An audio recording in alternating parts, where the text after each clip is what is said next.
साथियों, मैं doctor Anand Kumar Gupta, chest physician Balrampur अस्पताल लखनऊ। आज मैं आपसे अपने चेस्ट पेन के अगले वीडियो की जो पार्ट नंबर 6 है उस पर मिल रहा हूँ। पिछले 5 वीडियो में हम लोगों ने हृदय और उसके ऊपर की पाई जाने वाली झिल्ली, जिसको पेरिकार्डियम कहते हैं, उसमें होने वाली बीमारियों की वजह से जो चेस्ट पेन के प्रकार हैं उनको हम लोगों ने जाना। आज हम लोग अगले अंग, चेस्ट के अगले अंग फेफड़े और उसकी झिल्ली की वजह से होने वाली विभिन्न बीमारियों की वजह से होने वाले चेस्ट पेन के बारे में हम लोग आज समझेंगे। अगर हम अपने शरीर के रेस्पिरेटरी सिस्टम, फेफड़े और उनकी संरचना को मोटा मोटा समझना चाहें तो हमारे हर मानव शरीर में 2 फेफड़े होते हैं, दाएं और बाएं। हर फेफड़ा एक स्पंज की तरह से मुलायम हवादार अंग होता है और उसमें दाएं फेफड़े में 3 हिस्से होते हैं जिनको हम लोब्स कह सकते हैं। पहला अपर, ऊपरी, मिडिल, मध्य का, और लोअर, निचला। इसी तरह से बाएं फेफड़े में 2 ही हिस्से होते हैं जिसको हम लोग सुपीरियर, ऊपरी, और इन्फीरियर, निचला कहते हैं।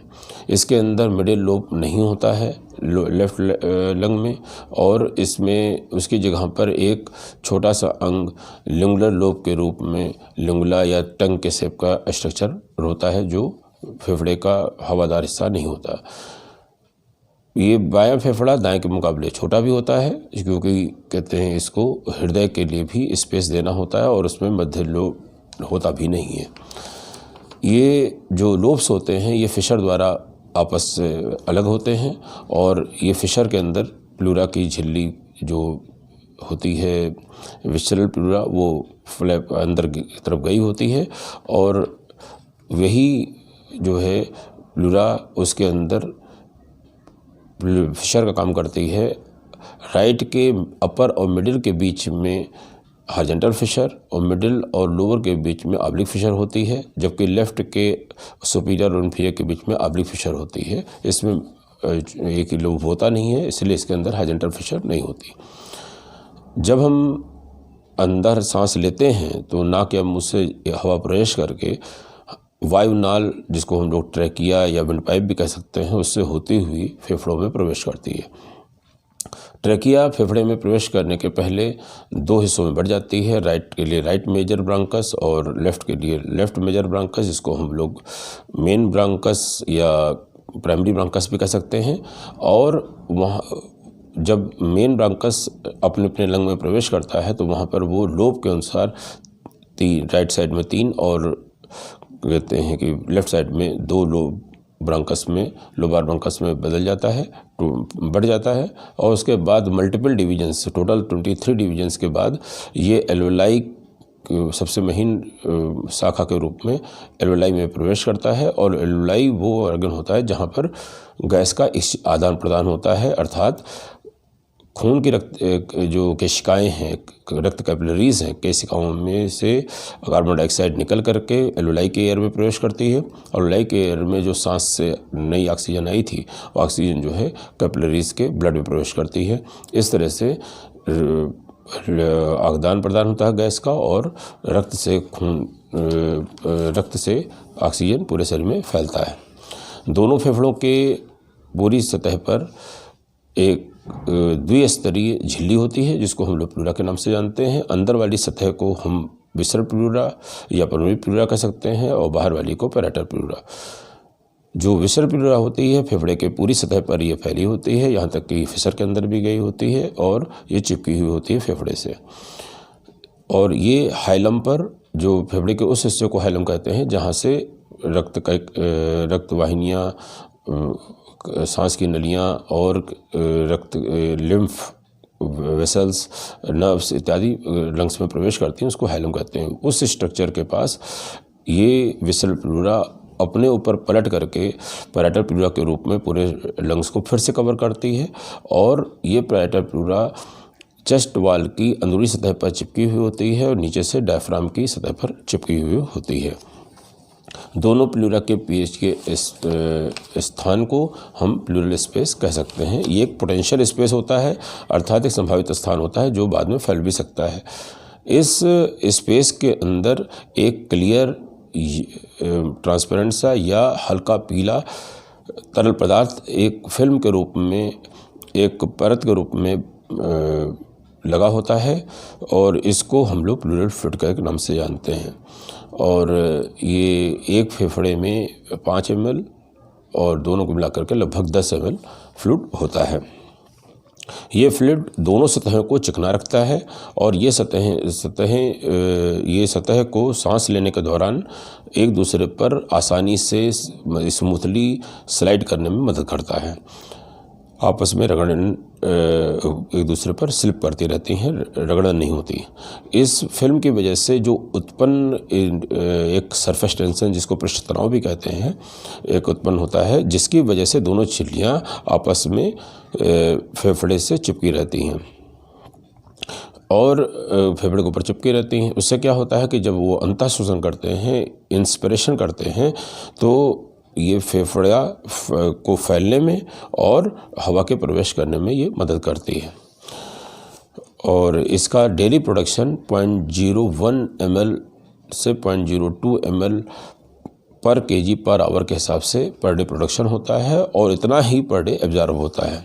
प्लूरल फ्लूइड पैरेटल प्लूरा द्वारा जो सिस्टमिक कैपिलरीज का इसके अंदर बहाव होता है पैरेटल और प्लूरा में, उनके ऑन्कोटिक हाइड्रोस्टैटिक प्रेशर के डिफरेंस से ये बनता रहता है। और पैरेटल प्लूरा की निचली सतह पर इसमें लिम्फेटिक के स्टोमास होते हैं, उस स्टोमास से ये एब्जॉर्ब होता रहता है। सामान्यतः विसरल प्लूरा इसमें एब्जॉर्प्शन में कोई भाग नहीं लेती है और ये इतना बैलेंस्ड होता है कि इसके अंदर जो मात्रा है वो कांस्टेंट बनी रहती है। अगर प्लूरल फ्लूइड को जो फ्लूइड है, अगर जो प्लूरा है इसमें अगर सूजन आ जाए, अगर हम इसको 4 टुकड़ों में फेफड़े के बीजांड को समझें तो प्लूरा की बीमारियों से होने वाला सीने में दर्द, पैरेन्काइमा से होने वाला दर्द और एयरवे की बीमारी से होने वाला दर्द, उसमें जो वेन्स होती हैं उसमें प्रॉब्लम आ जाए उसके वजह होने वाला दर्द, और डायफ्राम जो एक पर्दा होता है मांसपेशियों को बना हुआ, थोरेसिक कैविटी मतलब चेस्ट और एब्डोमिनल कैविटी अर्थात एब्डोमेन पेट के बीच में एक पर्दा होता है मांसपेशियों का, उसमें अगर कोई बीमारी हो जाए उससे होने वाले दर्द, ये 5 कंपोनेंट में हम फेफड़े के और फेफड़े की झिल्ली से होने वाले दर्द को समझ सकते हैं। अगर हम प्लूरा को आज लें, प्लूरा जो है एक, उसमें पहली बीमारी हो सकती है कि उसके अंदर सूजन आ जाए, सोत हो जाए, इन्फ्लेमेशन आ जाए, जिसको हम प्लूराइटिस कह सकते हैं, उसको प्लूरिसी भी इस नाम से लोग जानते हैं। ये सामान्यतः वायरल इन्फेक्शन से होती है, लेकिन कभी कभी कुछ ऑटोइम्यून बीमारियां हैं जिसमें रूमेटॉइड आर्थराइटिस आती है, लूपस आदि बीमारियाँ आती हैं।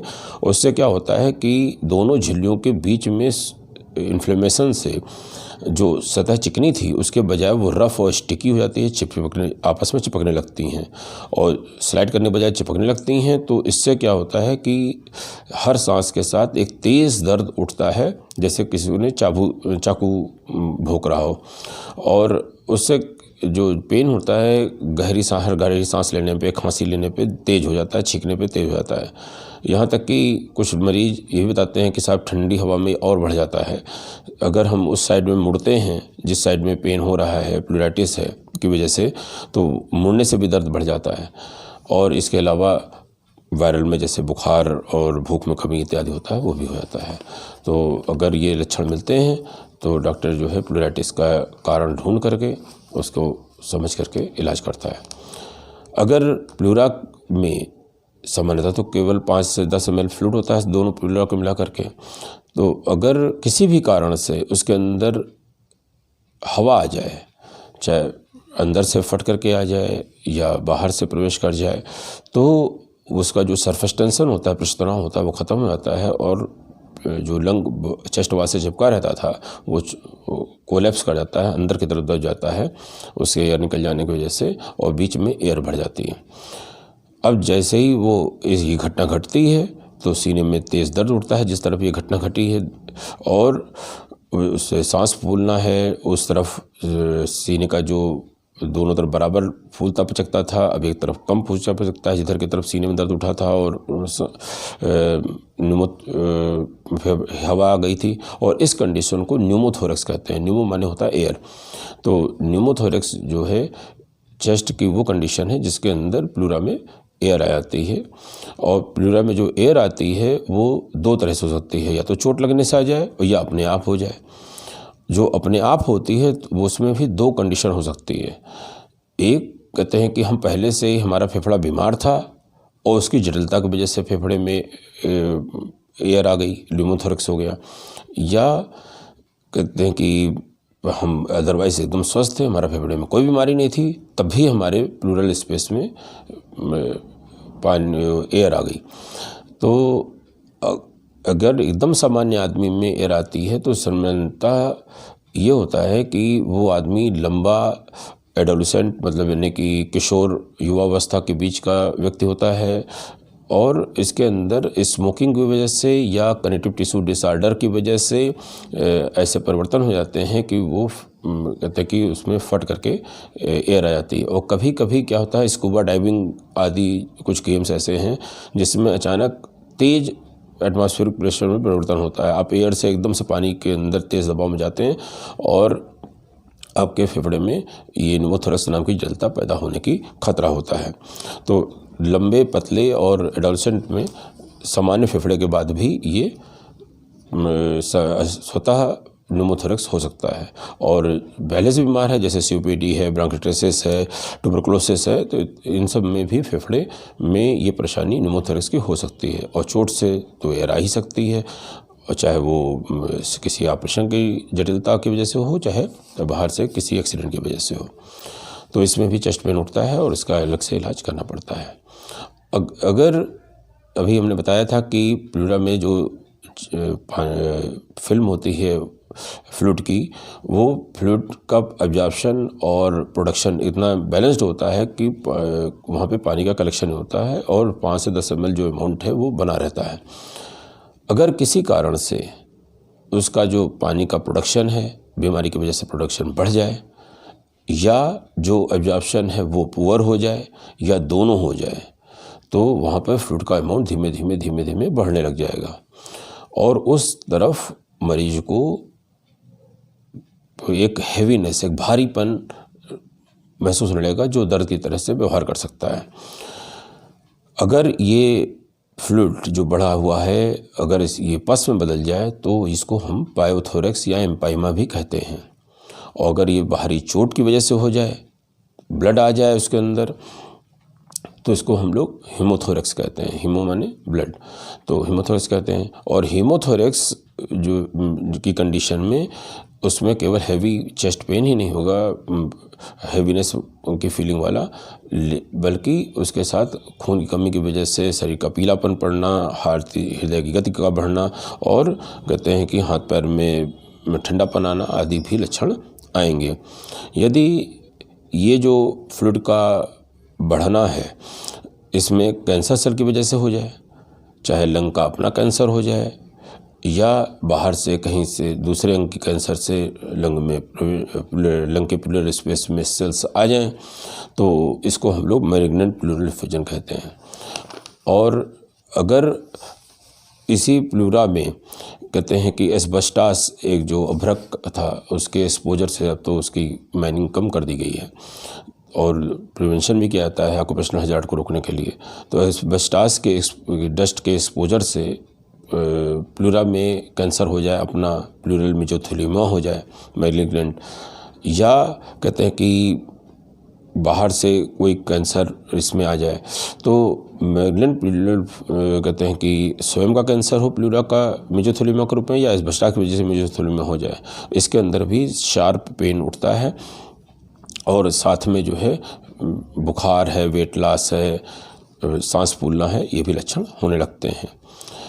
इस तरह से प्लूरा की वजह से होने वाले चेस्ट पेन के बारे में हमने आज चर्चा करी। अगले वीडियो में हम फेफड़े के दूसरे अंग हिस्सों की वजह से, जैसे हमने बताया था एयरवे, जिसमें हमने बताया था पैरेन्काइमा, वेन्स और डायफ्राम, उसके चेस्ट पेन के बारे में चर्चा करेंगे। आशा है आपको ये जानकारी अच्छी लगी होगी। धन्यवाद। हमारे चैनल को आप सब्सक्राइब कर ही चुके हैं, अपने साथियों में सब्सक्राइब करिए और इसको पसंद करते रहिए। धन्यवाद।